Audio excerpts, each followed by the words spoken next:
A little funky jazz to get the night kicked off, right, Chev? What do you think about that one? Like that. You know what? If we're leading off on the NGBN network from the smoothest guy on TV, AC Sports, you got to get some smooth tunes to lead out and into us. And you know what, Sheldon, I'm okay with that. I'm quite okay with that. I like that song. Great choice. Great choice. There you go. Uh, Shav, I know last week we came into it and you just gotten into a little fisticuffs at a ball hockey game. And now tonight I'm seeing what's this you picked up on your nose here right now? I'm sure you've got a story for that one. Was that from the mouse?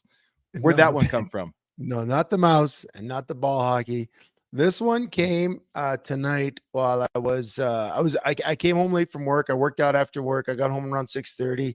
I started doing some dishes. I'm listening. I caught the tail end of Sideline Sports, and then I went right into Decades, listening to Decades.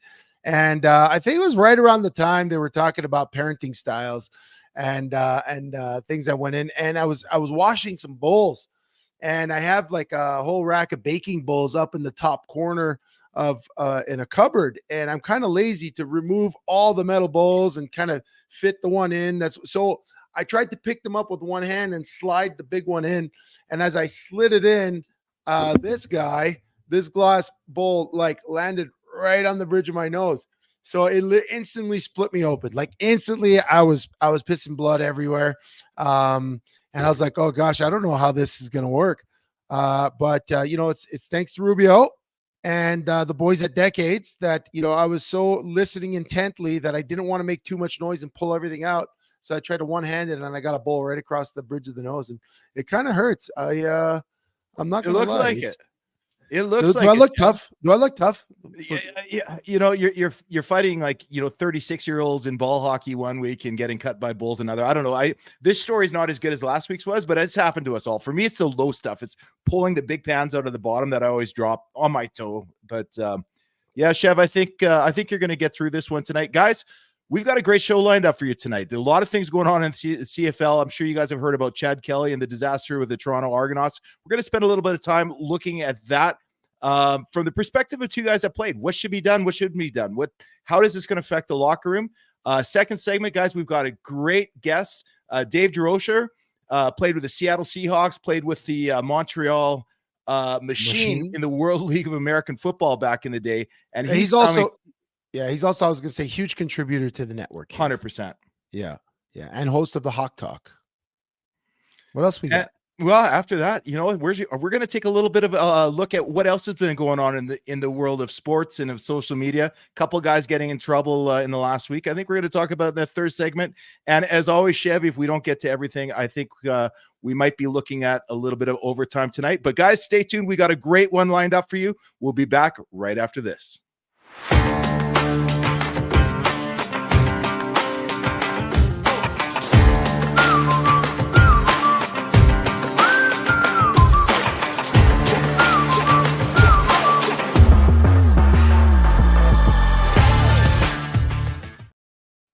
All right. Welcome to the show. We got people tuning in. We got our man Rubio tuning in. Alex, Chris, Nana, Mona, Jamin is in their house, and Ian Hill, the doctor, all the way from Atlantic City. Hopefully, he's hit. What's the lucky color you got to hit in Atlantic City? Is it red? Is it black? I don't know. But we're glad that you're all joining us tonight, and we know people are going to be pouring in throughout the night. It's a little bit late. It's 11 o'clock on a Tuesday night, but you know why we're here. We're here for you to have a safe place to land after a hard day, a tough day, a good day, a bad day. We're here. You can join us, join the conversation. We talk about a lot of different things. We're on the NGBN network. We're the Ride with Chevy and Nasty. I'm Chevy. He's Nasty. We're brought to you by Dream Reach Achieve. Take your business sales to the next level. This week on the network, we put it out on our social media. You got to follow all of the NGBN network socials and the content creators like ourselves. We're talking about on April 6th, I believe it is, we're launching the initiative to train 100,000 people. Our goal is to train 100,000 people, to equip people to save lives, to recognize the signs and symptoms of suicide. Okay, it's an epidemic. Suicide in men has reached epidemic levels. People need training. People need to recognize what's going on and how to do something about it. As it says, you see there right on the screen, their loudest cry is when they go silent, and we don't want that. I said that's why we're here. Okay, we want to be there for you. Okay, but now we're also introducing some initiatives to make sure that you have the skills and we have the skills to help each other out. To register for this free course, you go to ngbn.tv/save a life. It's going to be April 6th from 9 a.m. to 11 a.m. Eastern Standard Time. If not, you can catch it in the evening at or a little bit later, at 9 a.m. to 11 a.m. Pacific Standard Time. The course is fantastic. Guiding this instruction is going to be Craig Honram, Sergeant First Class of the U.S. Army. He's retired. He's an acclaimed and award-winning suicide prevention expert. And if you haven't seen this guy, you can catch him on an episode of the Rubio Method. That's where I first seen him. Rubio, if you could chime in on the chat, let us know what episode he appeared, because honestly, I was captivated by him when he spoke. And to see that he is going to be doing this training for 100,000 people, it's super awesome. It's super impactful. And again, it's for everyone out there. So please feel free to join. It's free and it's for you. It's for all of us, right? Jenna says episode 48 of the Rubio Method. If you want to check him out, I'm telling you, it was such a captivating interview. You won't regret joining this on April 6th. Sheldon, where do we go next?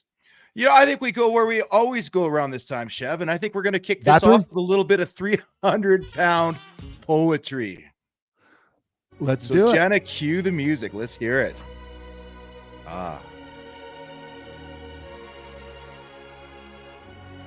We are Chevy and Nasty. We don't pretend to know it all, but we are two big guys who tend to stand fairly tall.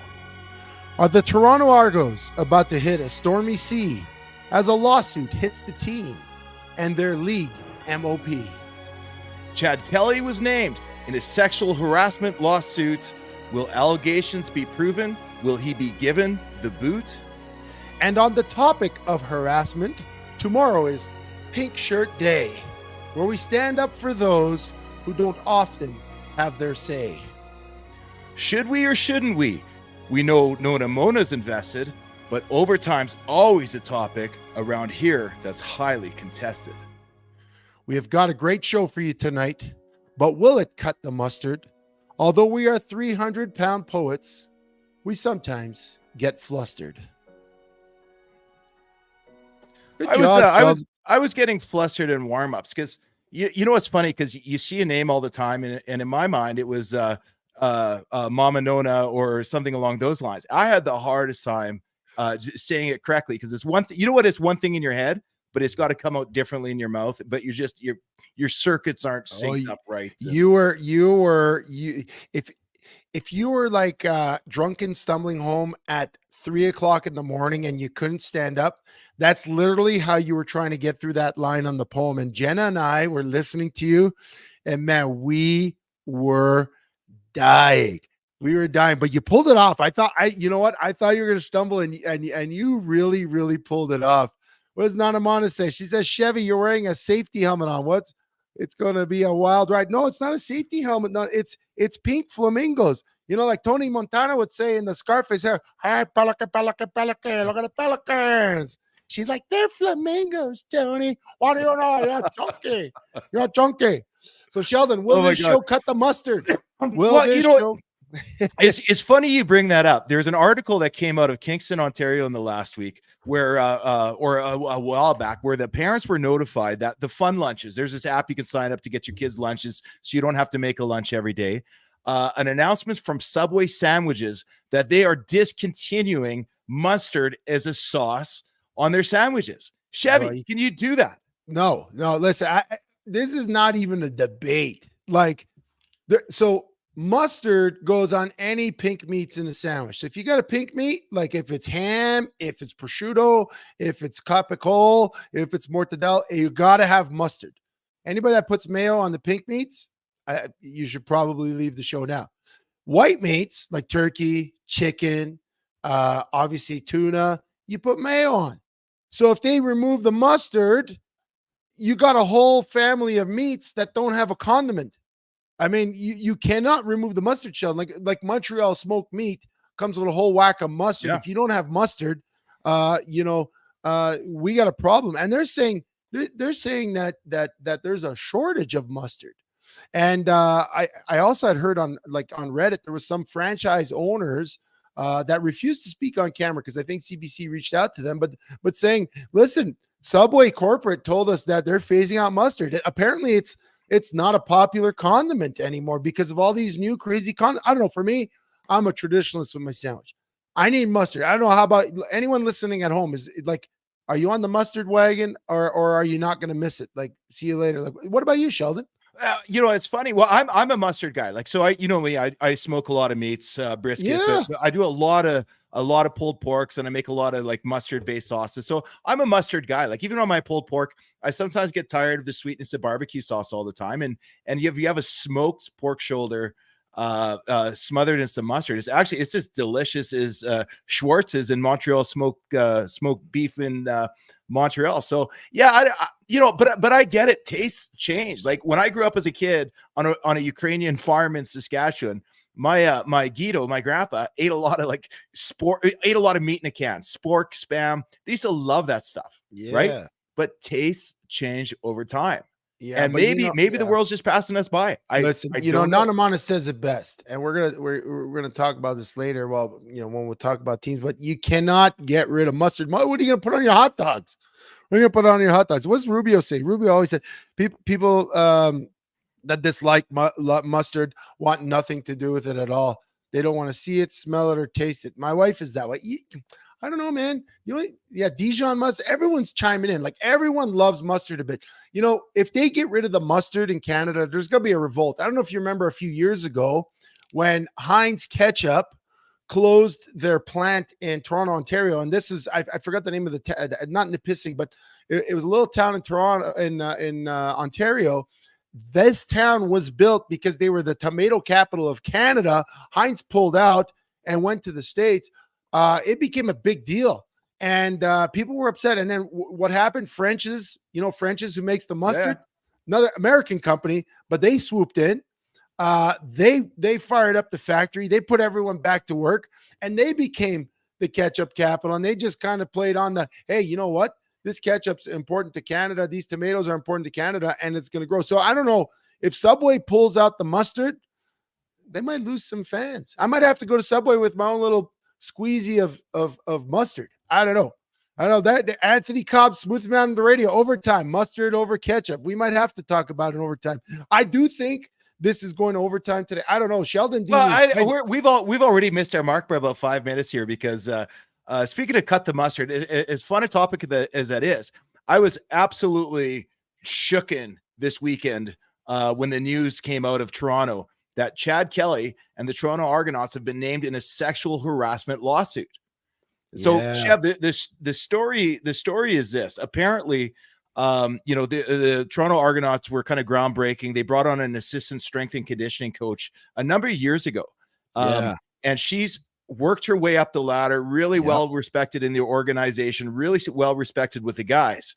It's worked out fantastic until in the last offseason, Chad Kelly allegedly started to make remarks, started, calling her after sessions, inviting her out. She turned him down. And then during the season at team functions and whatnot, it just continued to get worse. Finally, at the end of the season, she talks to the head strength coach and GM John Murphy about her problems. And they basically said, listen, you got to keep this thing to yourself. We're about to go on a playoff run here. This is not the time to bring this up. You guys got to settle that. Then they turned around. Things got escalated from there. They fired her, Chev. They fired her in 2024.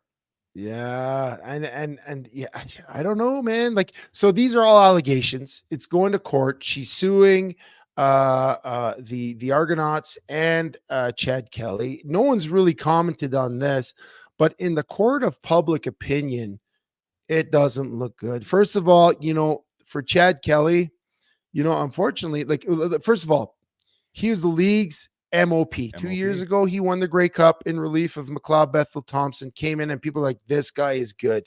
And he basically got McLeod Bethel Thompson released because everyone knew he was the future. Not too many people knew of his history other than the namesake of Kelly being the nephew of Jim Kelly, the great Jim Kelly.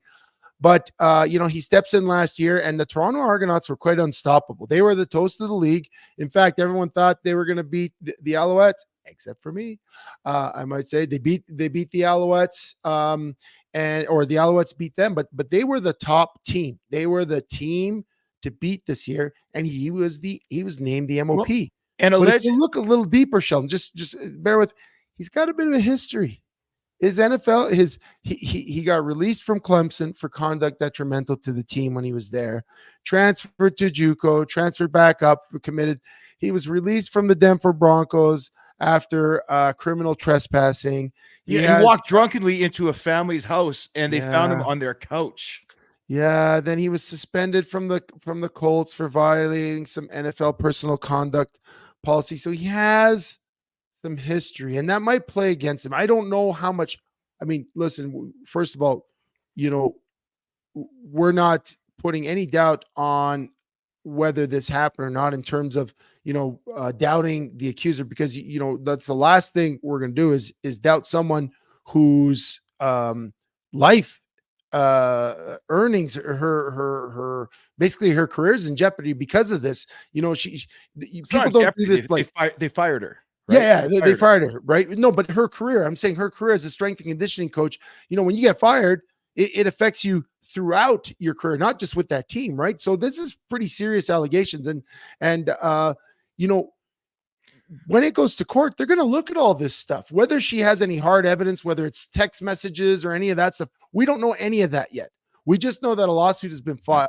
Now, the other thing that has been quoted, that Rick, what's his name? Rick, from the TSN, who reported on this, Westerman, he doesn't usually put a story to air if there's not some meat to that bone. I'm not saying we know all the facts, but there's going to be some meat on that bone that's going to have to be dealt with. So let me ask you this then. In this day and age, I mean, that's a serious allegation.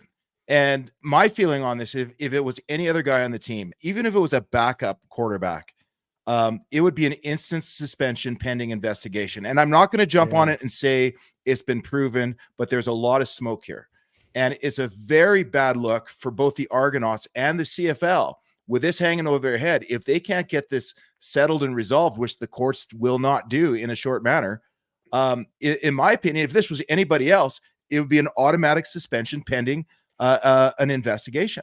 Oh, and you nailed it right there, Nasty. It's a real black eye for the CFL, the Argonauts, and Chad Kelly. He's the league MOP, the most outstanding player in the league that really celebrates the role of women.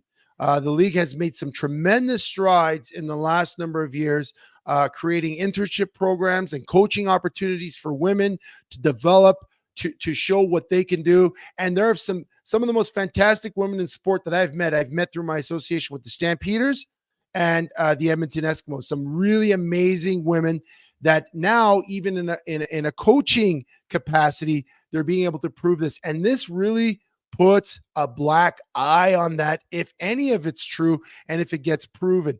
But I'm asking this before it gets proven. What are the Argonauts going to do? Can you start the season with these allegations up in the air? If they what does that look like to the fan base? What does that look like to the fans, selling tickets, commentators?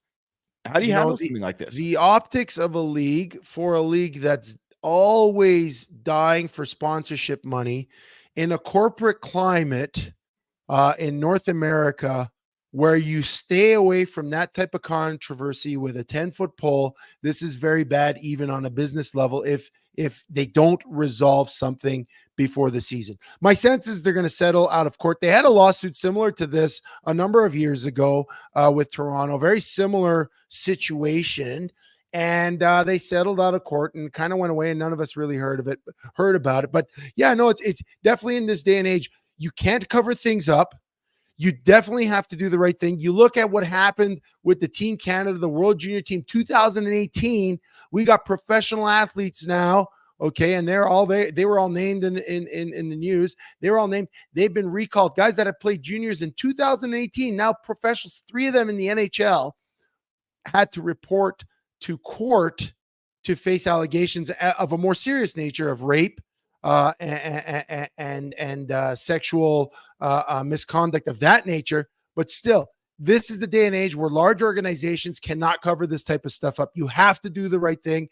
I hope none of this is true, but I'm not saying that anyone's lying. It's just we have to wait to see what happens. But if it's true, there has to be consequences. I think we're going to be talking about this one for some time here. This one is not going to go away, and nor should it. But we're going to have to get to the bottom of it.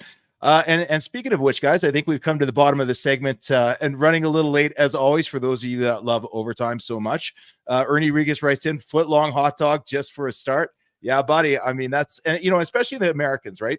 With mustard, ketchup. If you can't go to Chicago and get ketchup on a hot dog, right? That's for like 12-year-old kids up here. But guys, when we come back, we've got Dave Derosher coming up. Like I said, this guy's amazing. I saw him the first time about a month ago. I love his show, love everything he's about, and he's going to be dropping some nuggets of wisdom on us as we approach Pink Shirt Day tomorrow here in Calgary and across Canada. All this and more when we come back on The Ride.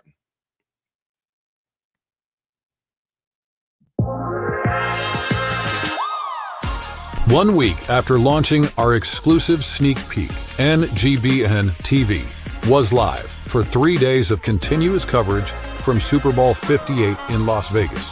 NGBN TV is live from Las Vegas for Super Bowl 58. The one-of-a-kind streaming TV network for men in their 40s, 50s, and 60s was the conversation for the big game about men's mental health. In the world of athletes, celebrities, and influencers, we're on notice. But we're just getting started with new partnerships announced like the Team Nike 3-on-3 Championship and new platforms available to download the NGBN TV app. So, what are you waiting for? Download the app today from your favorite streaming device or check us out at ngbn.tv. This is NGBN TV.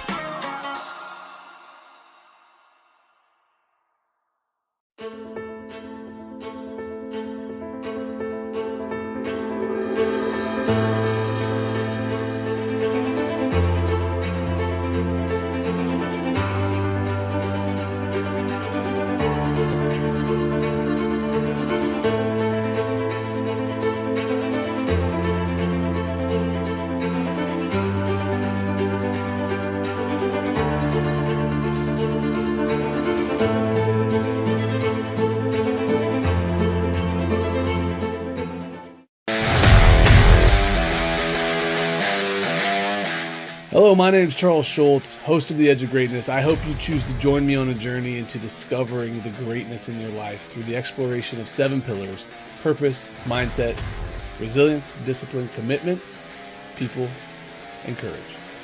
Hope to see you there.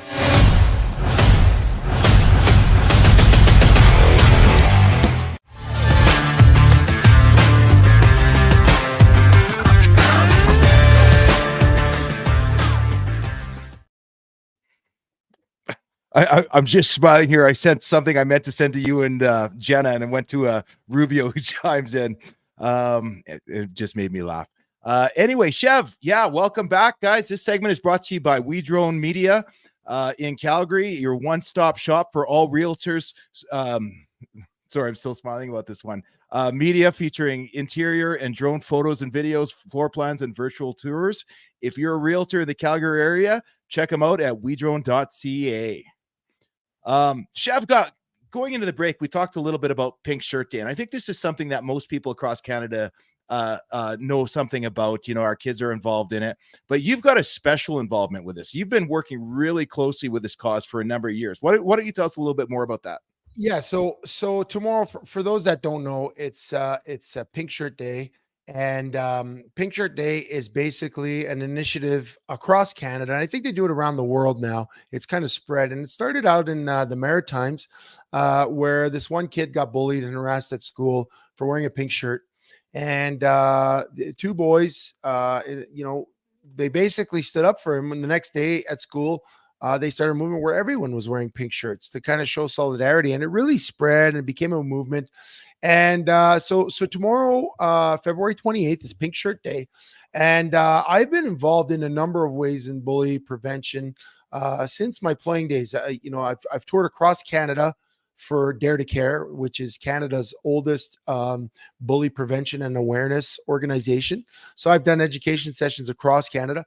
And for the last 5 or 6 years, I've been really lucky to be asked to be involved with the Calgary Hitmen's annual Be Brave game. So it started as a game to celebrate Pink Shirt Day, and they had invited classrooms from around Calgary. So grade 5 and 6 classrooms from around Calgary filled the Saddle Dome for a morning game. It starts at 11, goes to about 1:30, and schools send kids, and they do all kinds of activities around bully prevention. And I've been involved in this effort I think it's about 5 or 6 years going now. And every year they bring some great guest speakers. We have some great activities. But what I really got to tip my hat to the Calgary Hitmen, the Calgary Sports and Entertainment Corporation, because this has become a big event.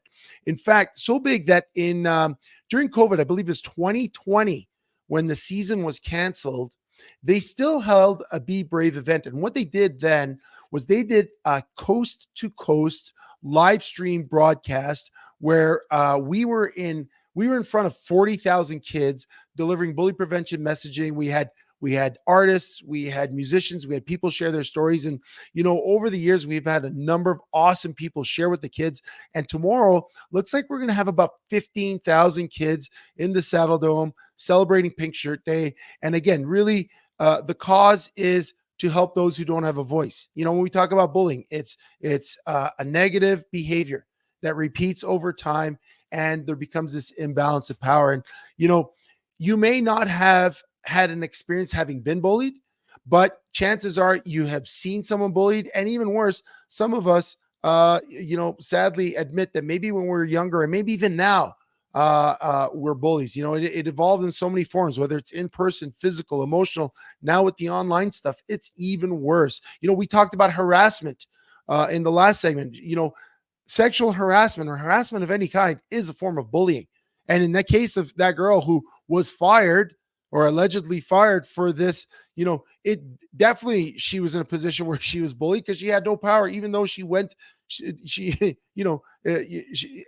was reported that she went through the right channels and did the right things. She still got fired. So it is a problem, and it manifests obviously at a younger age. And that's why we do these activities mostly at school age kids. But I mean, it's everywhere. It's everywhere. Yeah, it's absolutely.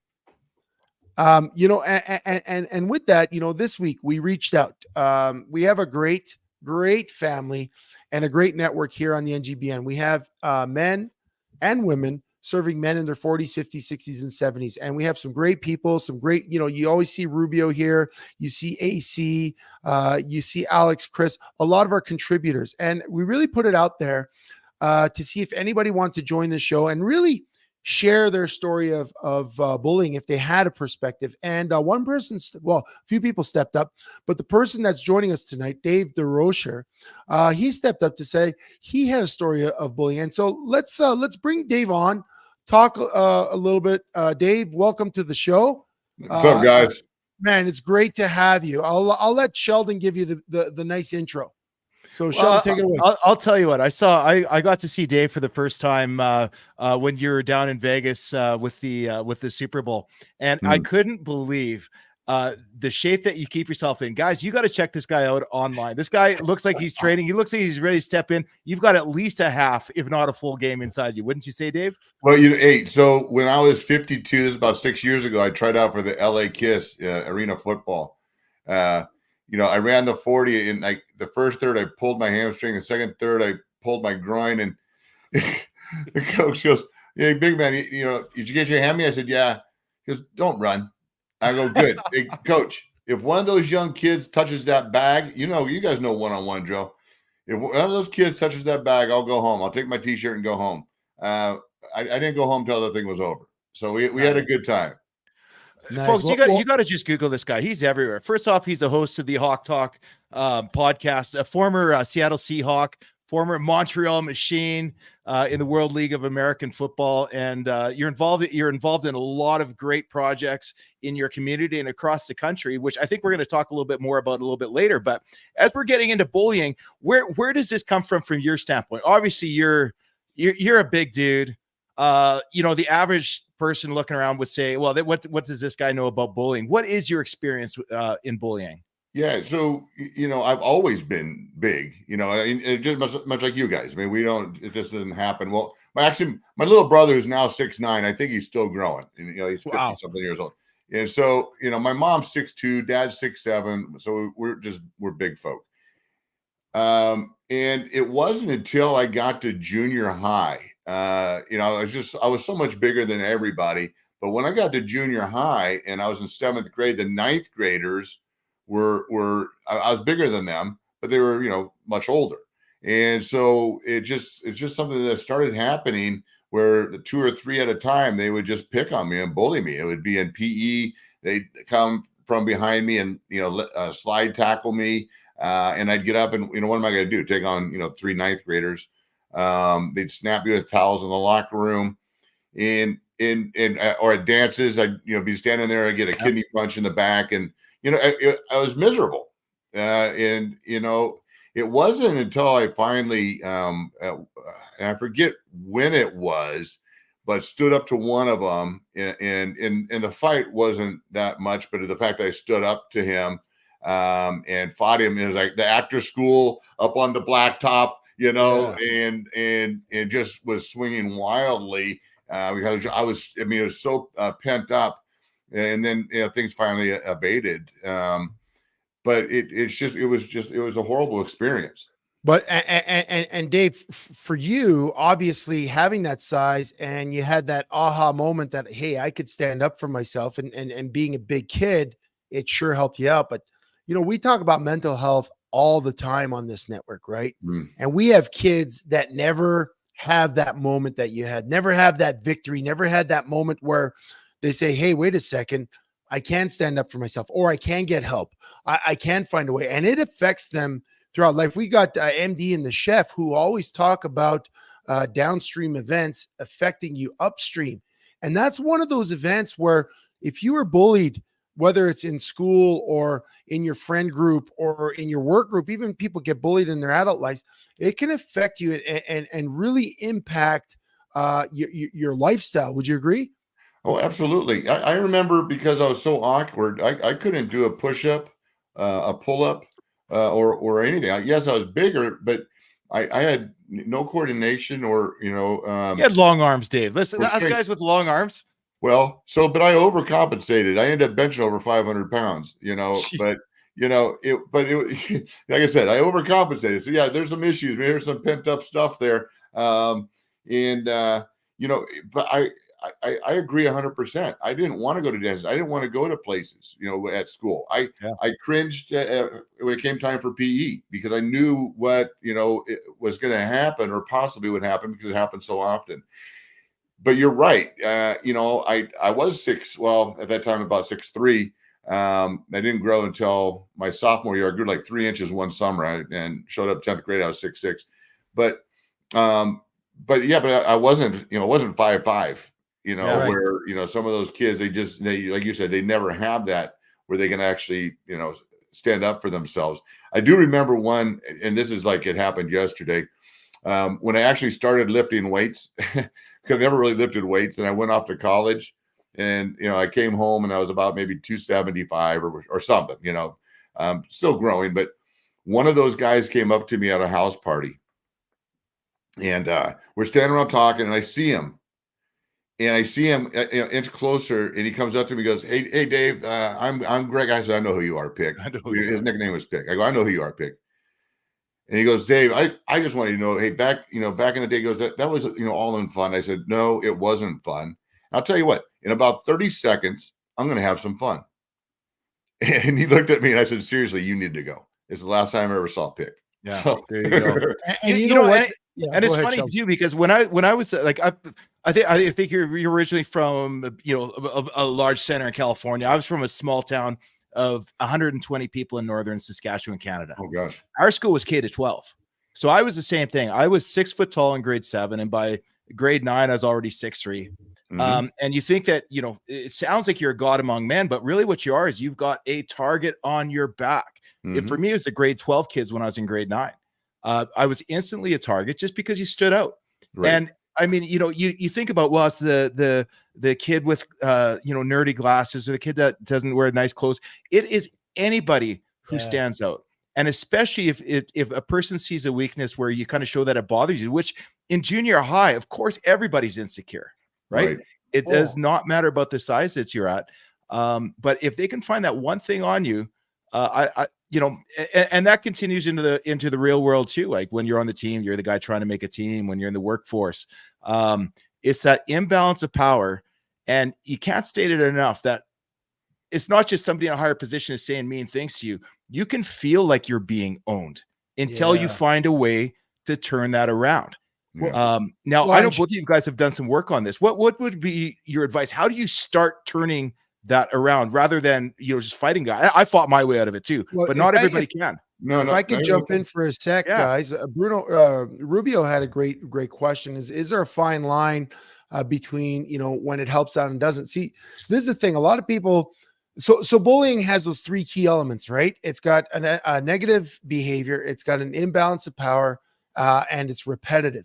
We're not talking about a conflict. Like, we got to teach kids conflict. And like tomorrow I'm going to this hockey game, and we always talk about this because the biggest worry for this Hitmen team is that what happens if the guys fight on the ice at the anti-bullying game, right? They always ask me, and I said, listen, that's where we're going to put up a video. We're going to tell the kids. Those guys fighting on the ice have equal power. They're both on skates. They're both equipped. They both decide that they're going to dance. One guy might beat the other, but they're standing up for themselves. And that's where I think we fail kids, because we don't teach them conflict resolution. It doesn't always have to be a fight, but even standing up for themselves. When you, Dave, met that guy at that party years later, the footing was different. The power imbalance was no longer there, but you told him, hey, listen, buddy, you got to leave. Yeah. And that was conflict resolution. Those are skills that we need to teach our kids. The bullying is different because, and this I'm addressing Rubio and those who think, well, a bit of bullying is good for kids. When you don't have power, when you're on a sports team and all the players that are in the in guys on the locker room make you feel like you don't belong, you don't have power to stand up to yourself. Sometimes it happens with coaches and players. Sometimes, so when that power imbalance is there and you don't have power to stand up for yourself, it's like if I got into a fight and I was fully dressed in my ice hockey gear and I brought Rubio on the ice with no skates and I started pounding him. No matter how much he stands up for himself or tries to, it's not going to happen, right? And I think that was a great illustration in your story, Dave, how when you were a kid, you might not have had that power, but then you fought back, and then over the years it was like more equal, and you told him, hey, he didn't own you, right? Well, the good news is that all Rubio would need is a glass bowl, and you'd be done.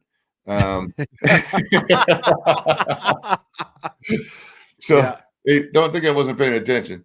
You know what? The other thing I teach young people, I actually have done segments. I was trying to find it to send to you. Since I've gotten involved in speaking to young people, is you don't realize it when you're going through it, but a lot of it is they're just jealous of because they don't know how to deal with it. And they look at you and they're jealous of you, and so they got to figure out a way to make you miserable like they are.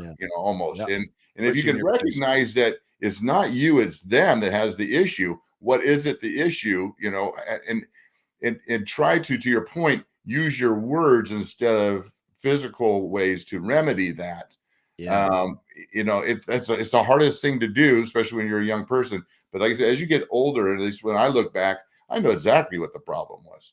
They just saw something in me that they just couldn't deal with, and so they just wanted to beat up on me. And it's interesting even now as I look at like the kids in school and stuff. We've had events in our school in the past year where it is sort of kids challenging imbalance of power, the in group, the out group, and it all starts in junior high. And a lot of that does come from either it's a learned behavior because Some bullying is just with your mouth. You learn to be the funny guy, and that's how you get it. That's how you get attention. In some cases, it is that power. I've got power. I see a challenge to my power, and I need to get this lined up back in my favor again by putting that person down, controlling who's in, controlling who's out. And it's a really difficult thing to solve. Randy, in your opinion, you've gone to a lot of schools, a lot of events. Is it getting better at the schools? Are the principals and the staff getting more involved, or is it still lip service like it was back in the day for us? There's programs like Dare to Care that I've been involved with, programs like this, the Be Brave game. There's programs all across North America that address it. And I think there's more awareness, but I do think the problems evolved. When we all grew up, there were no computers. There was no online. The online bullying that's taking place now is the hugest form of cowardice that people are exposed to, because people say anything. Yeah. They say anything to get a rise. And unfortunately, if I say something controversial online, I'll get a better uptick in reposts and likes and stuff to my comment than if I say, hey, Dave's got a really nice hat, which is the Pick Up the Six hat, by the way, for Brian Jodas's podcast. That's it. Check it Cross out. promotion.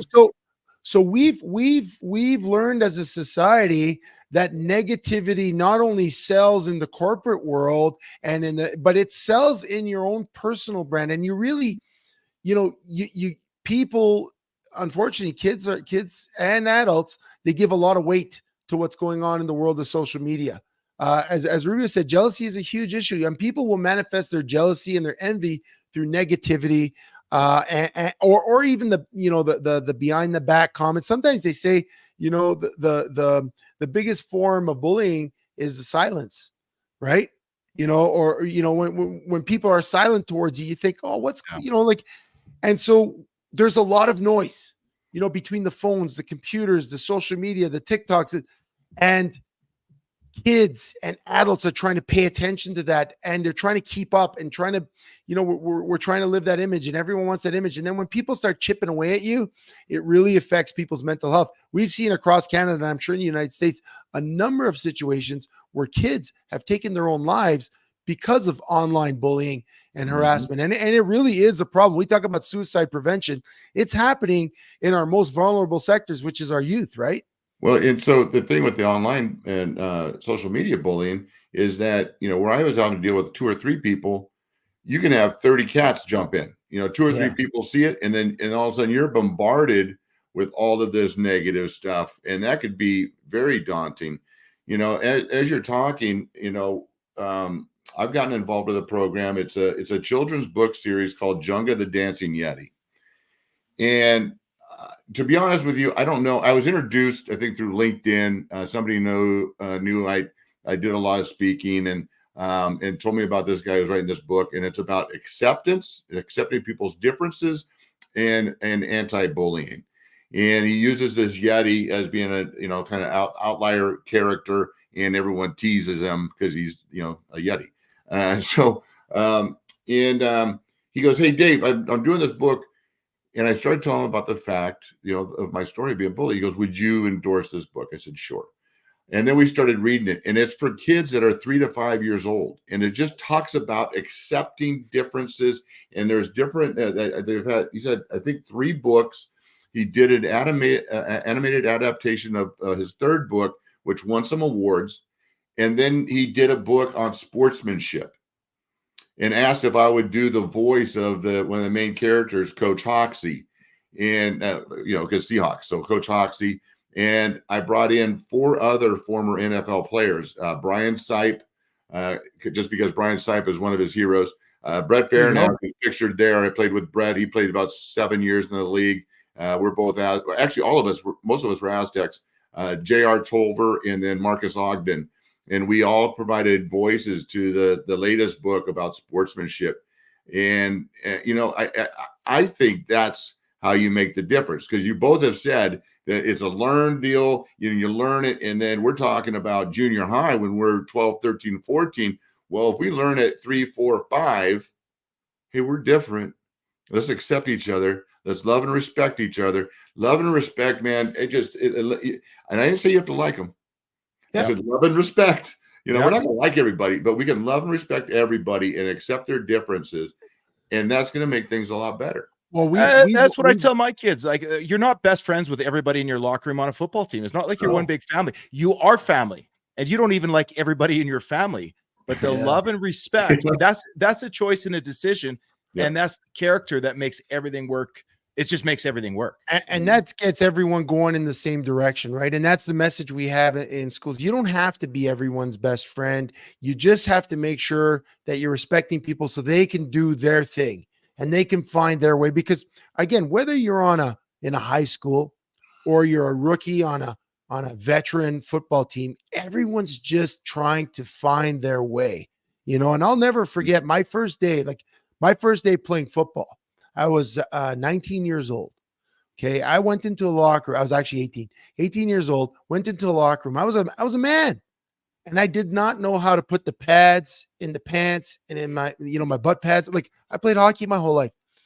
And those guys in that locker room had a choice. They could have made my first day the worst day, or they could have made it a day that made me want to come back. And I always think about that. Like, when you have someone new, and we talk about a new kid at a school sitting alone at lunch, or a new person at the workplace, invite them in, get to know them, ask them a couple of questions. Don't let anyone be alone. We learned about what isolation could do to people during COVID as an entire world. And again, across Canada, I don't know how it was everywhere in the States, but people were isolated and it affected them. So let's not isolate people. Let's find a way to lift people up. Again, across Canada, we're celebrating Pink Shirt Day tomorrow. Dave, you're doing some fantastic work in the space. Not only are you talking about your experience, but Django, the Dancing Yeti, I think that's awesome, lending your voice to that and a story for kids that they can learn. Before we let you go, we know you're also actively involved in the NFL PA. You're the president of the Orange County chapter down in Southern California. I should have visited you there. I was there for 2 days a few weeks ago, and I should have looked you up. But you have a golf tournament coming up for a very special project. Tell our listeners about or our watchers about the project you got coming up. There it is, right on the screen. Yeah. So the First and Goal project, briefly, is a program that helps people that are struggling in transition. And I launched it when I realized how many former players just don't know what they want to do when they leave the game. And these younger guys are getting better, but there's all kind of the same thing. Brand yourself, be an influencer, be a financial planner, sell insurance, or sell real estate. But there's so much more and so many different options. But, once I realized how many former players struggle in transition, I started thinking about, gosh, all the veterans, and there's a lot of veterans that just don't know what they bring to the table. And if we can empower them and put them in a position of first and goal, because as you get to be first and goal, your success rate's 98%. Yeah. But when you start on your own 10-yard line, your chance of success statistically is less than 10%. So how do you march down a field against an opponent? And it's hard work, and it's practice, and it's coaching, being coachable, solid game plan, and execution. So we just try to instill that kind of process within the First and Goal project and help people find what they're going to be, good at and what they're going to enjoy doing, and help them find jobs. And so we work with people that are, veterans, and then we're helping people that have barriers like coming out of incarceration, treatment or rehab, domestic violence, or trafficked. They just have no hope sometimes, and they don't have a couple $100 to get whatever we can provide. And so we'll provide it for them and then help them find jobs. And so the First and Goal project is we're hosting a celebrity and veterans golf invitational. I do a lot of work in the veteran space. And so we provide some money for local veteran support programs here in Orange County. And last year was awesome. We had Anthony Munoz as an honorary host. I can't divulge who we have. Possibly this year, it's going to be a really big name. But Shooter McGavern's going to be there. Byron Scott. Tons of NFL guys. Greg Townsend. Jesse Sapolo, Khalil Dorsey from the Lions, Amon-Ra St. Brown. I just heard you announced today Damon Allen's CFL legend. Yeah. Damon Allen, there you Hall go. of Fame, right? Timu Solani, Hall of Fame. Oh, yeah. Awesome. Yeah. And so we, and now because I'm going to be missing some people. But it's not only is it a great event, but we, like I said, create a lot of awareness. We're going to have a couple of Medal of Honor recipients there, Will Swenson and Jack Jacobs. And so it's just really cool. We have Nate Boyer, who's a Green Beret and Yep. and a Seahawks free agent. He's my honorary veteran host, and so we have a lot of great veterans that attend as well. And so this is going to be televised on the NGBN network, right? Is that correct? NGBN, it is. So We're right gonna here, we're gonna have cameras all over the course. We take over both courses. We'll have 200 golfers. We still have some spots available. We still have some spots available. If you go to the website, I have a link on there. It has a highlight video from last year, so you can see how much fun it was, and it has all the information to sign up and current list of celebrities. But I want to share one thing real quick. If we have you're going to absolutely. We got all the time, Dave. We're going over.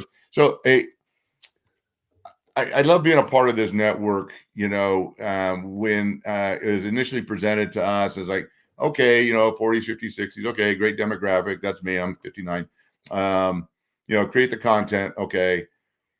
But it was the build the community and let's make a difference in the men's mental health aspect. And I'll tell you, we've been bringing on some shows, and I think Ian's alluded to a couple of them, and everybody is trying to create awareness. Well, that's fine, but how are we going to fix it? Yeah, that's it. And so when we're talking about this April 6th initiative, so I just completed a NFL transition coach certification, and we spent 15 hours of training dealing with suicide intervention. And man, I'll tell you how enlightening was that. I hate role plays, but when I was being taught how to help a guy get through it and get to a safe place, just so we can have time to get him help, I mean, it was, I'm telling you, it was not life changing, but it was really special. So I'm really looking forward to helping facilitate this. We're going to do it here in Southern California. We're talking to the American Legions. We're talking to veteran groups. It's going to be an awesome event. I think a goal of 100,000 is a great goal. It sounds like a lot of people, but I say we blow it out of the water. I just think it's so needed. And so now we're not just creating awareness, but we're providing solutions. We're creating this community. So the content's cool. The content brings everybody like-minded. And man, I'm telling you, the energy of this thing is building so quick. It's almost daily. We're talking to somebody new that has content or is going to, help us provide that solution. So this is a lot of fun to be a part of, and it has a meaning to it. You're right, Dave. Between this initiative that's on April 6th, where we're gonna have 2 televised, I guess, webinars, we can call them, and then also the F3 project, right? We partnered with the F3 project to give guys practical solutions. So yeah, you're right. We do bring awareness. We do talk about mental health. We do acknowledge there's a problem, and we try to help it with awareness, entertainment, education, inspiration, but also practical applications. We have training taking place on April 6th. It's free. Anybody can tune in and you could learn how to recognize the signs and symptoms in a buddy, in a family member. And how sad would you be if you didn't take advantage of something that could maybe help you? If your you dad, know what, Chev, and if I may, Chev, I may, I took first aid courses all through my life, and I haven't done more than Band-Aids and patching stitches. But this is CPR that all of us have been impacted by somebody in our life that we've been seeing sinking. And to me, this kind of training and awareness is so important. I signed up. I'm getting all my friends to sign up, or at least making them aware of it. What's the number one thing? What's the number one thing that people say when somebody close to them commits suicide? I wish I would have seen the signs. Yeah. Well, doggone it, these 2 hours are going to give you at least some insight of what to look for. That number one reason. I wish I would have known. I wish I would have, seen the signs. That's the biggest thing. And I'm telling you, they're subtle. In what we don't do very well, especially as men, we talk and we kid around, but we don't listen very well. No. And man, if you and I'm not talking about with our ears, I'm talking about watch how your buddy's acting. Watch a change in the way they're acting, or even just responding to you. If they normally respond right away and then they're not, or they're taking a day or two or distant, man, you know what? Anymore? Hey, bro, you good? I love you. I mean, we don't do that either. I mean, Yeah. guys are afraid to say I love you. Not me, man. Hey, look, I'm 6'7". I'm still a biscuit under 300. You know, I have no problem telling my brothers I love them. You know, Same here. And we need to do that and be able to share with each other. And the other thing is ask for help. Now, if we're on the other side of it, I've had this discussion with so many people, and the misnomer being, gosh, if I ask for help, that's weak. I'm a man, I've got it, I'm good. And that's why we 70% more likely to commit suicide because we aren't doing it. And I would always say this, and I believe it firmly, that comes from a position of strength to be able to say, hey, I need help. You know what, Dave? I really myself enough that I need help, man.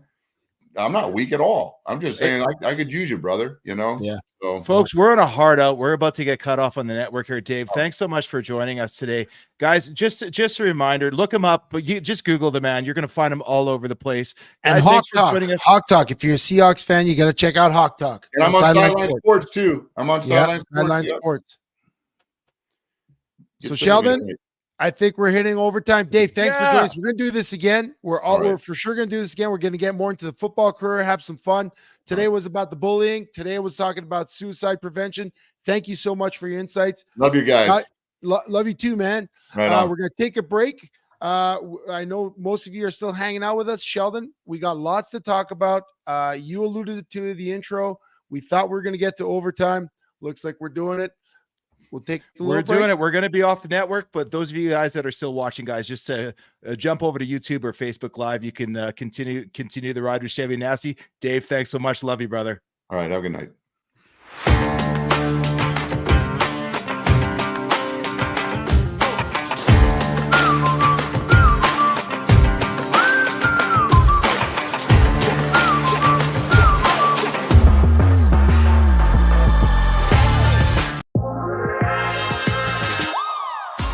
1 week after launching our exclusive sneak peek, NGBN TV was live for 3 days of continuous coverage from Super Bowl 58 in Las Vegas.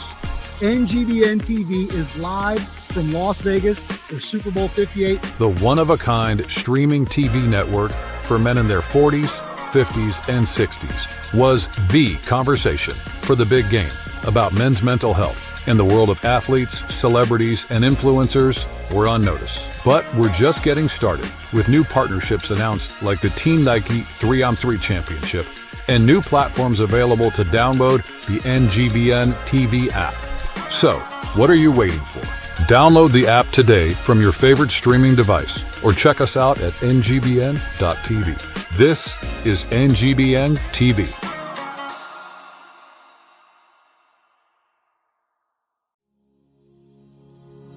Are you a business owner or sales professional and want to build and maintain a peak performing premium pricing sales team? Are you and your team finding it difficult to work with clients you want to at the premium prices you deserve? The Professional Sales and Execution Certificate Program will dismiss the sales myths that have limited you and your team and stalled your complete company's growth. Learn all about our PSE secret weapons, including the 98.2 premium presentation that helps build a high-ticket repeat sales network. These absolutely dead simple secret weapons allow you and your team to be yourself and utilize extremely powerful ways to decide which clients you want to work with. If you're ready for a high energy and high power training session that will completely transform you and your team into the envy of your industry, simply click here and register and book now. Get started on your premium pricing high ticket sales execution journey now.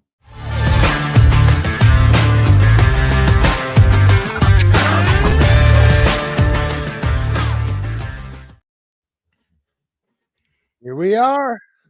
It's overtime, and now oh look, we got a new graphic. There it is. We figured it was coming, so it's there. Look at that overtime. Bing, bing, bing. We need like a bell or something, or let's before we hit some of our overtime topics, because really, when we break the show up, those of you still listening, and we hope you're still here joining us, because everyone says everyone on the comments always wants us to go overtime, but we always break the show down into 3 segments.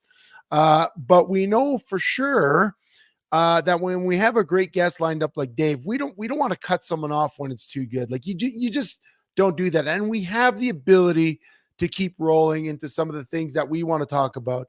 But before we get into some of that, Sheldon, I want to go back. I want to go back to some of the comments. We'll go back to our first segment, the Chad Kelly segment.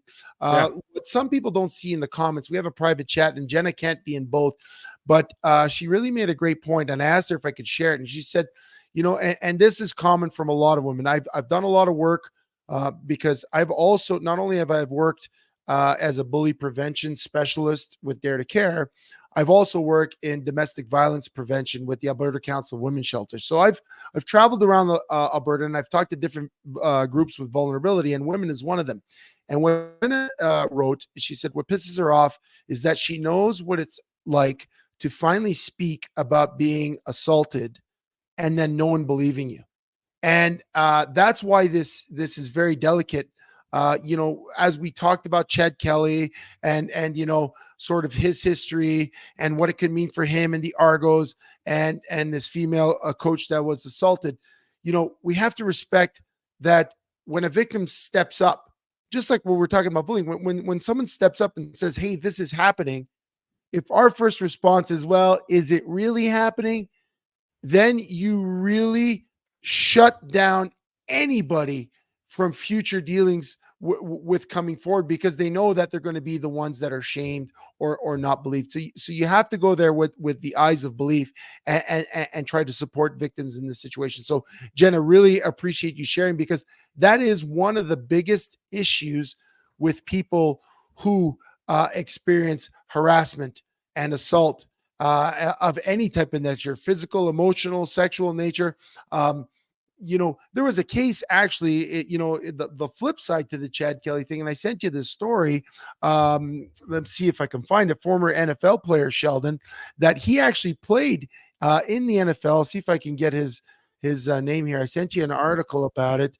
Ex-NFL player suing his former high school trainer for sexually assaulting him. So Sharice Wright, he had a successful career in the NFL, and he's now trying to tell the truth about being sexually assaulted by a trainer in high school.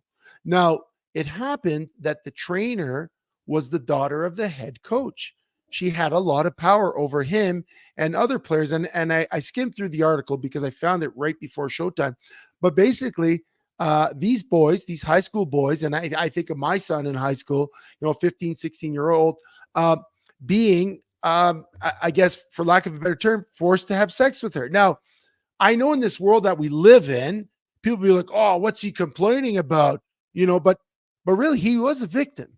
I'll tell you right now, it's about, in those cases, and that's an interesting case because, in locker room talk, oh yeah, there's no problem there. Hey, good for him. It comes back to that imbalance of power and whether it was something that was wanted in their life or not. You don't know what was going through that guy's life. That if that's not wanted and you're feeling pressured into it because of circumstances, you are down here and the perpetrator's up here. And that's a very uncomfortable place to be. I've seen it in sports. I've seen it with friends I've worked with. I was first introduced to it about 10, 15 years ago. A guy I used to do contract work with told me his story. Of course, I won't name any names.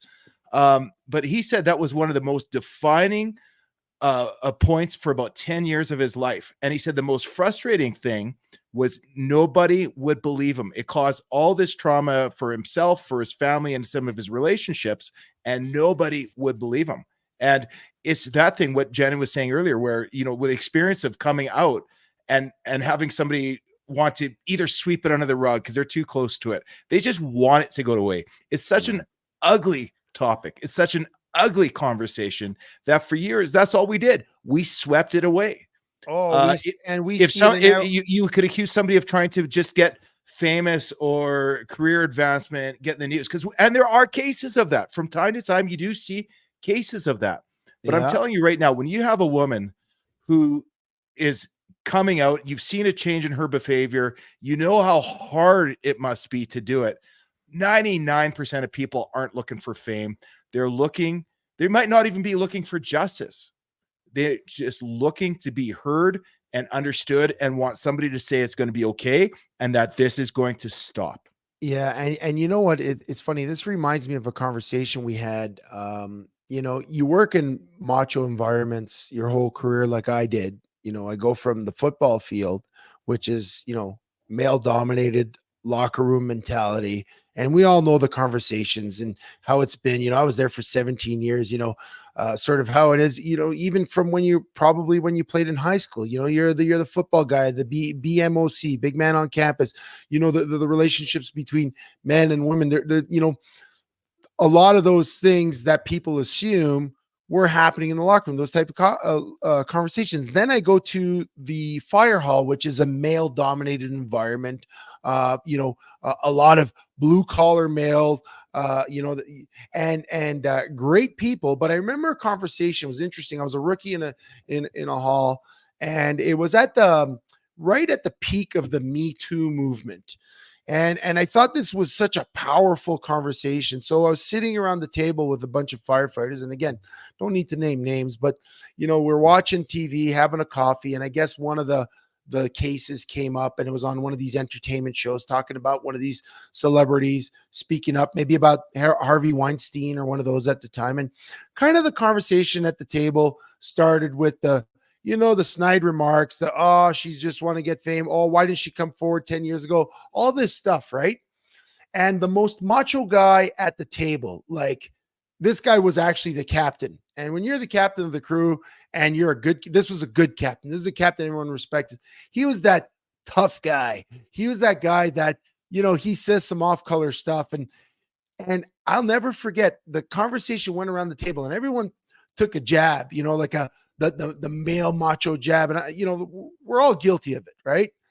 And I remember when it got to him, and this guy I've heard him say some things in other contexts. I was like, "Ooh, I don't know if you could say that." But in this moment, he's like, "You know why she didn't come forward? Because of the shame she felt." And we all looked at him, right? Because he said, "My niece had that happen to her. And it took her 15 years before she could face her dad and tell him what happened. And when she did, you know what happened? She felt so much shame, and she didn't get the support. She didn't get the love. She was blamed. She took her own life." Yeah. Wow. And that was so powerful for that man to speak to those guys in that moment. And we need to have conversations like that. And the training that I got with the Mentors in Violence Prevention, which is an organization that does tremendous work across the U.S. and Canada. They work with the armed forces in the United States, the Navy SEALs, the Marines. They do this. They call it MVP. And myself, along with some Calgary Stampeders, Edmonton Eskimos at the time, and BC Lions, we went for a weekend of training. And gosh, the stuff you learn that's going on, and not just with women and men, but even I think Jenna mentioned, even boys. You need to be able to stand up for yourself. So when I looked at the case of this boy on this, well, now he's a man, but coming out and saying, yeah, you know what? When I was in high school, I was sexually assaulted, but I couldn't say anything, because when you're a guy in a locker room and everyone tells you that when a 21-year-old hot trainer wants to have sex with you, and that's a good thing, even though you might not feel so. These are the conversations we need. So, I thought that, whatever happens with the Chad Kelly thing, the interactions that we're having tonight are really producing some positive conversations. I want to forward our conversation to some of the comments in the bully prevention stuff. I thought that Dave was fantastic. Thank you, Dave DeRocher. If you're listening right now, you're our brother. We're going to have more conversations, but the spark of conversation, understanding that even a big guy, a guy in high school that's 6'3", can walk in and people will pick on him for being different. Sheldon, you mentioned it. We've all been in situations. When I talk about my story of bullying, a lot of times I talk about it from the perspective of someone who's witnessed it. And that's one thing. When we talk about bullying, if it's one thing to teach kids conflict resolution skills. It's one thing to teach people how to deal with it. And there are many things you can do. You can stand up for yourself, but sometimes you fear for yourself, right? The other thing you can do is go get help, right? You can get help. You can go ask for help. We have to teach kids these days that when you are telling on someone, you're telling to get someone out of trouble, not to put someone in trouble. Yeah. And really, we have to understand that when we see an imbalance of power, a repetition, and that negative activity, those three things are bullying. And if we see it, the bystander, the person that witnesses it, has a tremendous amount of power to stop a bullying or harassment episode. They say that if a bystander steps in when there's a bullying episode taking place, that episode will end in 10 seconds or less. Yeah. When there is no one to step in, it can go on for 30 seconds to a minute. And that 30 seconds to a minute can be the longest 30 seconds to a minute in a person's life. Yeah, and it's not even the 30 seconds to a minute. Like if you've been bullied, you know that it's that dread of it happening every day. And you know what it becomes a dance routine that you go into every single day. And one of the things I talk about, even in relationships, when you have an issue with your brother, an issue with your spouse, an issue with your kids, just watch that interaction. And so often what it is he says this, she says this, he says, she says, next thing you're in that same dance you're always in. It's the same thing with bullying, right? They're getting a rise out of the kid. There's you get expected behavior back and it just feeds off of it. So the victim of bullying does have some power to change that, to change their dance steps. But it is the person watching. It is the bystander that is the huge X factor that can change the situation. And I guess maybe we don't see bullying as much as adults as we did in junior high. But one of the things that we can do with our kids is just encourage them be a peacemaker. If you see something starting to escalate, I know kids are scared of this. I was scared of this. But like you said, all it takes is somebody to be courageous enough to step in and change the dynamic of the conversation. Absolutely. Take the side of the kid. Take the kid out around the corner, distract the boy, like anything to change that dance step is going to have a positive effect on the situation. Absolutely. And check in on that person. The isolation is 100%. what drives people crazy. Jenna, great job. Thank you flashing the 988 suicide crisis hotline. I love the comment by Jamin, really bringing it to hockey. When he talked about Kyle Beach of the Chicago Blackhawks, right? He was part of the Black Aces, that practice god group of guys that was on those Chicago Blackhawks dynasties. He had no power. He was sexually assaulted by their video coach. It took him a number of years to come forward. And when people say, well, why didn't all these women come forward during the Me Too movement? Same thing. Can you imagine being a big-time NHL player, all these Stanley Cup rings? You're playing on the team with Patrick Kane and Jonathan Taves and all those, that Chicago dynasty. And you're the guy that's going to come out and say, I was sexually assaulted by a male coach while I was on that team. That's very tough for people to come forward like that. What does Rubio say? Like so many things in today's society, it just takes one person to step up and do something. Yeah, we're kind of going back and forth between two very similar topics, between sexual harassment and bullying, but they really kind of, like a Venn diagram, there's some intersectionality there about how to deal with it. Even when you see things, you have to step up for people, right? The shame, the imbalance of power, and then being there for the person, whether you speak up for them or just listen and believe. And of course, guys, I know there's still the problem with sexual harassment or sexual assaults in many cases is the hardest thing to prove, right? Yes. Because there's not an audience in front of it in most cases. There's not videotape evidence in most cases. And in a lot of cases, because of the shame and all the factors, it doesn't come out for years afterwards. And that's why it's also the hardest thing to speak up about, right? 100%. Because you're going to have people question. Look at Sheldon Kennedy, right? That team, the Kelowna Rockets, was that it? The Kelowna Rockets, I believe it was, with Graham James. How many years it took Theo Fleury to admit that he was one of the players that was sexually assaulted and molested by that coach, right? And Theo denied it for years and years until he came forward. But the amount of trauma that was inflicted on those young players, junior age players, we're talking about 17 to 20-year-old boys. I mean, they become men, but they've been insulated from adulthood when you're in junior hockey, right? Like you go from high school, you're billeted, you don't get to make one decision for yourself, and then you're put in the position where one person has power over you, absolute power, and they take advantage of it and they do something that alters the course of your life. So it really does take people to step up because, whenever any of these things happen, whether it's the Kelowna Rockets situation with Sheldon Kennedy and Theron Fleury and Graham James, whether it's the Chicago Blackhawks situation, whether it's the situation in Toronto that's alleged to have happened, we always say someone must have seen something. And we know that people see things, and you have to speak up. You have to speak up for victims. You have to speak up because those are the people that go on to have trauma that winds up causing generational damage to the people that they love and not just themselves. And it's our responsibility, right? We talk about Pink Shirt Day, being kind, being acceptance. Those are all things that when you're in a situation where you're with other people, surrounded by people, you have to be like that. You can't just abandon your responsibility. You're not a good human if you witness these things and do nothing about it. Or you don't have the skill set to do it. And that's what I think one of the things that awareness really builds. So Absolutely.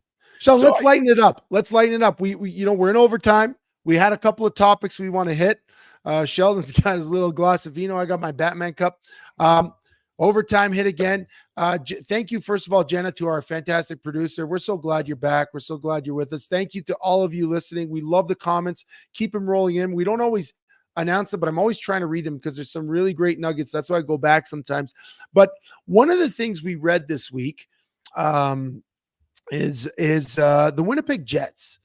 Winnipeg Jets having a bit of trouble selling tickets, and their CEO Mark Chipman went on the air. There we are. That's the Winnipeg Jets. The last time they left town, they relocated to Atlanta, and they come back to much fanfare, and everyone was happy. But Mark Chipman, when I had an interview on The Athletic this week, saying, if we don't get those season tickets back, we're in trouble.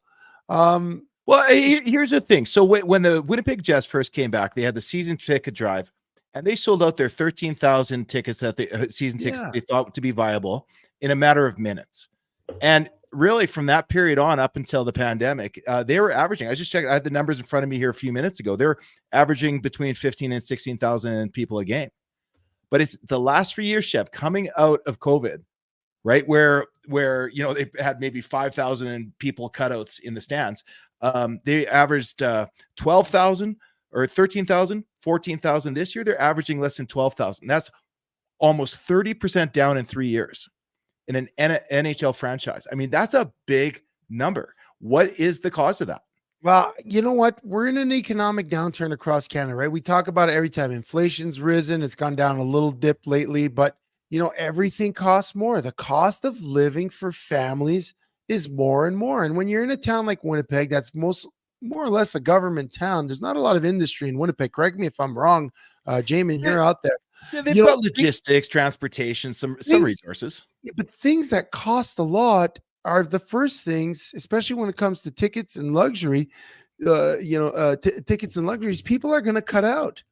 I mean, if I'm a Winnipeg, and again, we got Jamin from Winnipeg out there. If I'm a Winnipeg fan, what I love about Winnipeg and Regina, Saskatchewan, and even Edmonton, I would say, is their fans are as well. Edmonton's kind of dying out, but in Winnipeg, their fans are as rabid about their hockey team as they are about their football team, or as their football team is a rabid team, or their hockey team.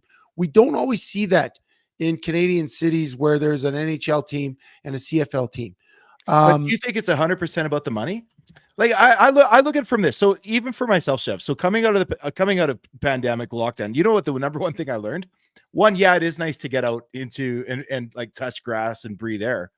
But I think streaming and watching from TV became something you grew accustomed to over 3 years, where you weren't always going out all the time. Second thing is you're seeing inflation, because there's no doubt money plays a part in it. The smaller the center, the bigger effect it is, because you have to draw on a smaller crowd with resources, right? Yeah. So between inflation and people getting used to going home, even I talked to Jamin about this offline, and he was talking about how even in a city that size, you've got the Bombers And I know CFL is not NHL, and I'm never going to pretend that it is. But if you're dealing with a city of 800,000 people and talking to another buddy of mine, he's like, for a family of four to go to one game at $120, $150 tickets and food and everything, you're spending $800. Yeah. You're looking at $200 a person. You can do that a few times a year, maybe. Right. But as a season ticket holder, to be able to do that night in, night out, that's a tough economic pill to swallow. Well, So yeah. what you're going to need is you're going to need some big corporate sponsorship, or you're going to have to start like the Saskatchewan Roughriders used to do, send buses out for 8 hours every direction and bring people in. Because I'll tell you what, they lost their franchise once. If they lose it again, I'm not saying they will, but Gary Bettman was in town the other day, and you know what he said? There's no crisis here, folks. Yeah. You know what that tells me, Chev? There could be a freaking crisis here. Yeah. Well, between that and the situation in Arizona where they're playing in front of 4,500 fans, the NHL is going to make some moves. And I mean, relocating teams historically in sports leagues, I mean, the sports teams aren't there for the fans. Make no mistake. They are not there for the fans. They are for the sports team owners. That's why Oakland moved from Oakland to LA, back to Oakland, to Las Vegas now. That's why there are two teams in Los Angeles now that weren't previously there, because people go where the money is. And if Gary Bettman can find a better suitor for the ownership group in Winnipeg, that franchise will be moved. I don't know why he's hanging on to that franchise in Arizona. I mean, they put him in a 4,500 seat rink. I think they're waiting for the promise of another one. But if that rink doesn't go in Arizona, all signs are pointing to those Arizona Coyotes moving up the road to Utah. Okay. And despite everyone in Quebec City wanting an NHL franchise, until they could prove that the money is there for the ownership group, it's not going to happen. But, when I talk about relocating teams, I mentioned a couple there. Has the relocation or I don't know if the word is cessation of a team ever affected you? Because for me, Sheldon, growing up, two teams in my hometown of Montreal left town and left a huge hole, not just in the pro sports landscape, but in sort of all the way down to the grassroots. So I grew up a huge Montreal Expos fan. I loved baseball. I lived right up the road from the Olympic Stadium. Tickets in those days, you could get a $10 ticket, go have a hot dog, a hot dog and a drink, 2 hot dogs and a drink, $15 is all it costs you, and the bus ticket to get down. And go watch Al Oliver. Wasn't he the first baseman for the? No, my day was Andres Galarraga, Tim Raines, Pedro Martinez. Man, you name it. We had the best. Moises Alou, Larry Walker. I mean, it was that John Wetland. It was the heyday. I could just keep naming those guys. And in the middle of the night, they left. I believe it was 2005. They left. They moved to Washington, D.C. They had 2 years. I don't know. I thought it was earlier. I thought that was in the 90s. It was earlier than that. It was I think it was earlier than that, but no, it might have been 2005. No, it was, you know what? It was 2005, because when I signed with the Edmonton Eskimos, I was at a Montreal Expos game in 2002. So they were still there. And yeah, like in one fell swoop, because there was an owner in Montreal that, he was not happy with the money he was making. Major League Baseball took over the Expos. This is why the sports team's not for the fans. Major League Baseball took over the Expos. They took that owner, Jeffrey Loria. They gave him the Marlins. They gave him the Florida Marlins franchise. They just gave it to him. They took over the Expos. They ran half their games in San Juan, Puerto Rico, and half their games in Montreal. That's right. And then they found an owner and they moved them to Washington. And Montreal, the city of Montreal, was going to give them land downtown right next to the Bell Center for $1 to build a brand new stadium. And they took off because the money was going to be better. The franchise was going to be more valued in the States. So I was affected by that. I was affected by the Alouettes when they left town and went bankrupt after they turned into the Concords. But I was also affected by the Alouettes coming back. How about F1? Didn't F1 leave Montreal for a few years? F1 left Montreal, but that wasn't really a team. But when the Alouettes left town, football died at the grassroots level in Quebec. Like died. No one was playing football. The only kids that were playing football were the kids that weren't playing hockey or weren't playing baseball. And then they came back. And there's been a recent, like football is, Quebec is the hotbed of football since the Alouettes came back, since there was a team in Laval, in Montreal, in Sherbrooke for all these French kids growing up. Football is huge, but the spark was the Alouettes coming back. Baseball, okay, when the Expos left in 2005, it's almost 20 years now. Baseball was a big sport in the 80s growing up. I remember I was listening to the Decades podcast, and they were talking about, is baseball really still America's game? Well, back in the 80s, baseball was Quebec's game too. Hockey was big because of the Montreal Canadiens, but everyone played baseball because everyone could. And when the Expos left town, a whole generation of kids no longer play baseball because when a team leaves, it takes all the interest in the sport with them too, in many cases. And we've seen that time and time again. When teams leave, you talk about the Browns leaving for Baltimore, and all these sports teams. But look at Ottawa, Sheldon. Ottawa Rough Riders, right? The Gleiberman family ran that franchise to the ground, destroyed them. They were out of town. How many years were they defunct? Well, the Gleiberman, they were the second set owners. That was after. That was that was the Renegades, right? The Rough Riders. It was the Gleibermans. Gleibermans ran them to the ground twice. They were the original owners too. Yeah. They were the ones. And ownership's important. Yeah. But even getting back to like Jamin popped in, and Jamin's a Winnipeg guy. He's a huge fan of them. Follows it. He's like, the owner is the richest guy in Canada, and he's also building the real estate in the area, the hotels, casinos, developments, all that stuff too. So chances are he's pot committed. But when you get those wonky owners, like you said, the Gleibermans, right? A lot of money, but didn't know how they wanted to spend it. No real plan. Calgary had the same thing for a few years with bad ownership, right? Until the Frisani group and Ted Hellard came in and stabilized the program. They had, I believe there was a movement here before I was in Calgary, and probably before you were too, but the Save Our Stamps, right? Yeah. People bought, like, it was a big movement to keep the Stamps in town because they were in danger of folding, right? And the CFL, let's be real, over our existence as fans and players, it's been in trouble several times with, it's a gate-driven league.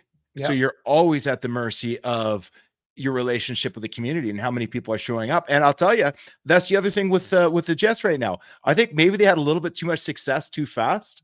And so, like, I went on Twitter, I've jumped into Reddit. I've seen a lot of people complaining about prices and complaining about their team's performance. They're in the playoffs every year, but it's not enough. But it's not enough for them, right? It's definitely, you need an on-field product that excites your fan base. If your on-field product doesn't excite your fan base, they're not going to come unless you're in a town or you have a team that's so historically good. And I'm talking about the Montreal Canadiens. I'm talking about the Toronto Maple Leafs. I'm talking about the Yankees, the Dallas Cowboys, where maybe they underperform a little bit, but those are all cities of 5 to 10 million too, though, and the brand is that, like, when they're doing poorly and the tickets are less of a hot commodity, that's when the people that couldn't afford to go to the games. We saw it with the Flames, right? For a couple of years there, you couldn't give away your Flames tickets if you're a season ticket owner, and people were going still because it was, you could finally afford a ticket. But now, again, Flames are somewhat competitive. It seemed, the other night they beat the Oilers. The Flames have been the most frustrating that I've seen them in years. I'm having a hard time following them right now. I love them. I got their back, but I'm going to wait for a little bit of consistency. But Chev, you know what? I'll tell you what, we've taken this overtime a half an hour in. I know we've got about like 7 more things on the list to talk about. I figure we either need a 2-hour show or we're going to have to start doing this twice a week. I don't know. Jenna, pop in for a second. Jenna, do you? Don't put the pressure on Jenna. You don't have to pop in. Because we were supposed to solve this overtime thing. The suggestion was made that maybe we do overtime once in a while, but I mean, we would have had a show today. You know what I think we're gonna do is that from now on, Jenna and I, we're just gonna take off our headsets. We're just gonna leave the camera running, and we're just gonna let Chevy run. Jenna? I turn my volume up really, really, really high so I could go to the bathroom and listen for a commercial just in case I have to run out. So you had to come running back? Is that what just happened? No, I didn't hear it. No. Well, I don't know how to solve this overtime thing because I want to say, like, we have the hour that we plan and we have the topics, but you got a great guest like Dave, and we're gonna have him back because there's just so much that we didn't talk about. But even the stuff we talked about was so compelling and so topical and so informative and helpful that we're like, well, we have to talk about our fun stuff too. And you got to get to the was fun only on stuff. for like 15 minutes. Yeah. So I don't know. I don't think we've solved overtime. I think we just play it by ear like we do every week. We have people look at Rubio. We can't let Rubio down. He said overtime is a given with the ride. Rubio, should you be in bed right now? I guess he's Idaho, right? So he's the same time zone as us. He's just waiting for another poutine. But yeah, no, you know what? I love overtime. I love, we have so many topics from Cam Newton beating up 3 people. Like, who would take that guy on, to Adam Ruzicka, former Calgary Flame, Phoenix, well, no longer Phoenix Coyote, putting on Instagram video of him with a full plate of cocaine. What are you doing? Like, so many things to touch on that we don't have time for, because every week we come at you with we just want to give you the best show possible. And Jenna, you help make that possible for sure. Sheldon, you help make that possible for me. I love what we're doing. I love that people stay up with us and then listen the next day. So I guess we will wrap it up. A few things. I love your hat. I like the hat though too. Thanks. Like my Oh, Pelican. Like Pelican. Pelican. Look at the Pelicans. But for those of you that of all the are things, with us- I guess I've heard every one of your lines, or so I thought, so many times over the last 20 years. That's the first time I've heard that, and that cracked me up, man. I can't. You know what? I can't even do the full Tony Montana. He's sitting in the hot tub. He's like, look at the Pelicans. Look at the Pelicans. She's like, those are flamingos, Tony. He used the F word. He goes, what do you know? You're a fucking junkie. You know what? With that though, we've got Anthony Cobbs right now, AC Live, asking to join us in overtime right now. He wants to come on the show with us and close it out. But I think instead, guys, I think we're just going to I think we're gonna let this ship sail. We're gonna let Jenna and Nasty get some sleep. And Chev, you can continue this on Facebook Live. All you want. I gotta get rid of these bags under my eyes. No, so you know what? Before we go, let's remind them of a couple of things. April 6th, we've got the 100,000 push for suicide awareness training. You go to ngbn.tv/save a life. We've got 2 sessions. One from 9 a.m. to 11 a.m. Eastern time, and then again from 9 a.m. to 11 a.m. Pacific Standard Time. It's streaming on our network. We want you to register. We want you to get the training. You will know someone in your life that will be exhibiting signs of depression and that may lead to suicide, and you can help them. And this training is free, and it's for you. We want to thank our sponsors, Dream Reach Achieve. We want to thank WeDrone, YYC WeDrone. You guys help us keep us on the air. We want to always thank Jenna because she's awesome. We want to thank all of you for listening, all of you that called for overtime. I think we're going to keep it going. And next week, it's going to be another great show. Can't wait to be back here right on the ride.